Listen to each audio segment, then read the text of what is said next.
Hey Jags, and welcome back to English 1. So I would like to explain the instructions for this week because it will be quite different than what you experienced for distance learning for week 1. So whenever you go into Google Classroom, you will go to your classwork tab and you will notice that there are two things that will have been posted for you this morning or on Monday morning. So the first one is the distance learning survey. Just want to show you what that will look like really quickly. This survey, more or less, is to allow your English teacher to see how you're doing and how you're feeling about distance learning, and if there is anything else that you'd like for us to know. So you'll fill in your name, your class period on a scale of 1 to 5, a 1 being horrible, a 5 being best. How would you rate your distance learning experience? And if there's anything that we can help you with. We would like to host a Zoom tutorial for you, and this is simply to allow you an opportunity to ask any questions in real time to your English teacher. So you'll notice that the times are in 2-hour increments. We may not be online, from, exactly 12 to 2, but we definitely know that, if a majority of students say, yes, 12 to 2 works best for me, then depending on our meetings, we will schedule a Zoom tutorial session between that time slot. Now, keep in mind that tutorials are optional, and we just want to make sure that you know that we are available to you.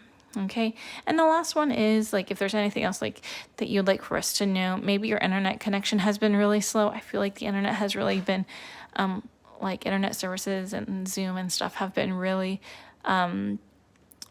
used a lot, for lack of a better term, and so maybe your internet provider is just not being as fast as we would like for it to be. Okay, so this is not a grade, but this is just a great way for us as your English 1 team to see how you're doing and how you're feeling about distance learning.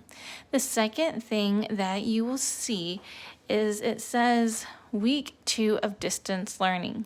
So check this out. We understood and we heard you and we were listening to you when you said that it was kind of difficult to go back and forth between the slides and then the questions, the slide, and then the text. So what we have done as an English 1 team is put everything in one space, okay?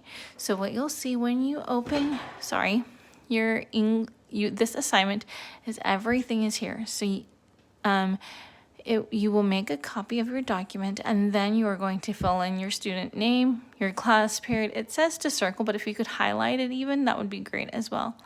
So this week, okay, you are going to be reading an excerpt from Romeo and Juliet by William Shakespeare. You are going to answer, you're going to see the text with comments, then you are going to answer the discussion questions, and then you're going to answer the text-dependent questions. So let's look at the text with comments.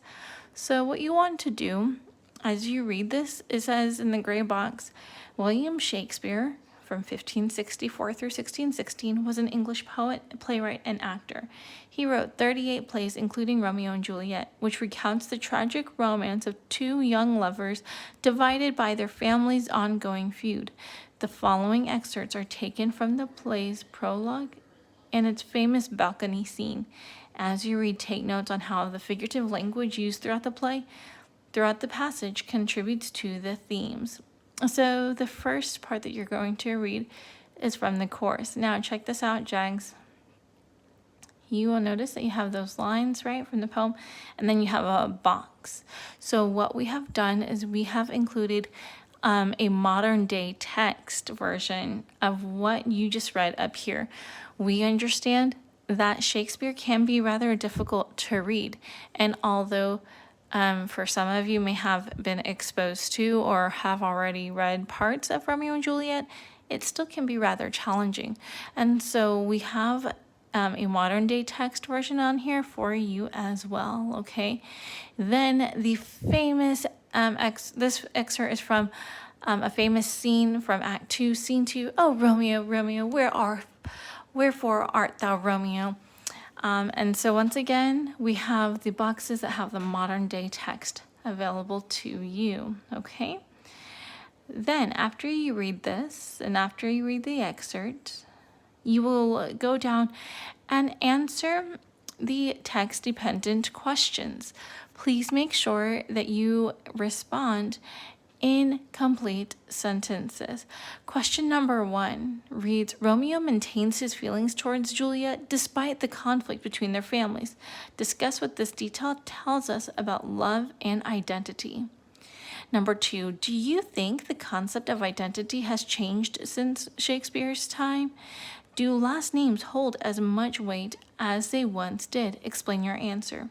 So question number 2 is one of my favorite questions. I'll just be very honest with you, because it's really asking that has our idea of identity changed since Shakespeare's time, and do our last names hold as much weight as they did back then? So depending, do you think that your last name identifies who you are and who you are going to be?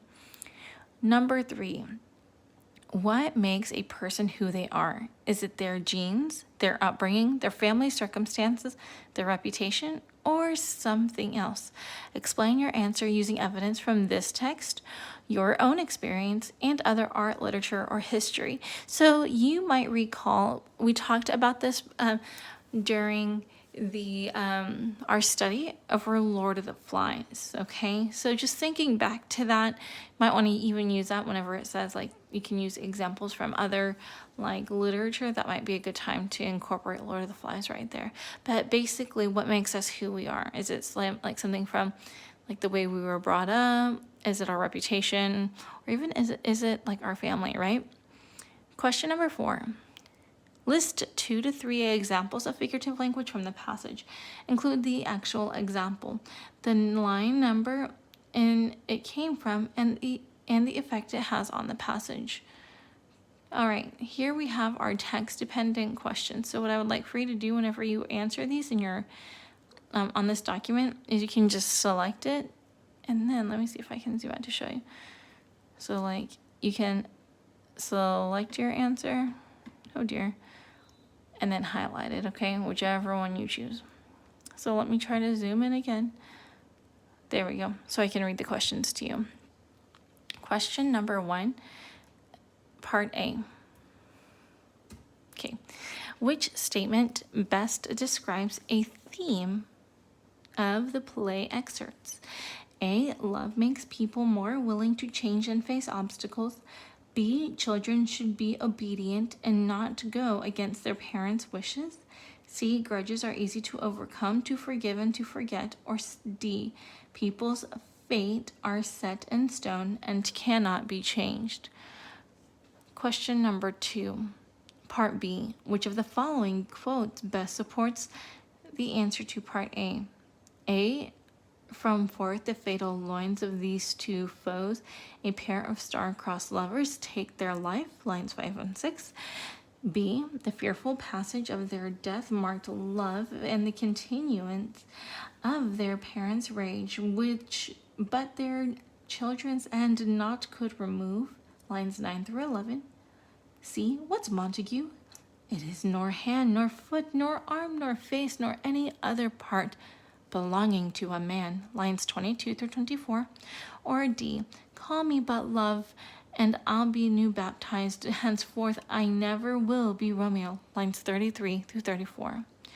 Question number 3, what purpose does the prologue serve in the text? A, it updates the audience on the current state of the feud.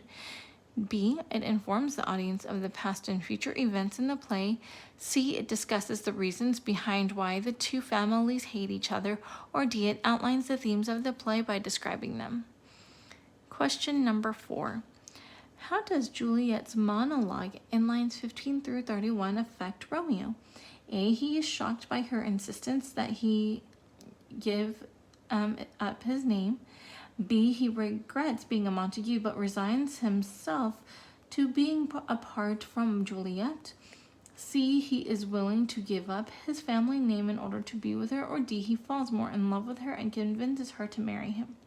Question number 5 is an open-ended response, and it's asking, explain the figurative language Juliet uses in lines 25 and 26 and how it relates to a theme of the excerpts.